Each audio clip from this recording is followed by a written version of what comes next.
কেন আল বিদায় ওয়ান নেহায়াত চেয়ে এই ইতিহাসটি আপনার জন্য বেস্ট হবে, এই উত্তর তিনি এখানে দিয়েছেন।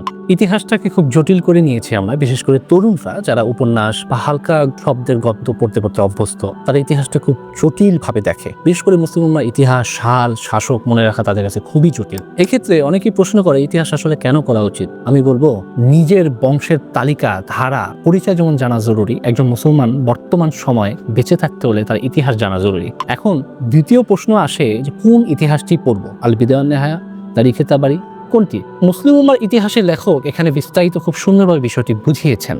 কেন আল বিদায় ওয়ান নেহায়াত চেয়ে এই ইতিহাসটি আপনার জন্য বেস্ট হবে, এই উত্তর তিনি এখানে দিয়েছেন। খুব সংক্ষেপে বলি, আসলে যে ইতিহাসগুলো আমরা প্রাচীন হিসেবে দেখে আসছি সেগুলো অপূর্ণ এবং তাহকিক ছাড়া। সেখানে আমাদের বিভ্রান্ত হওয়ার সুযোগ আছে।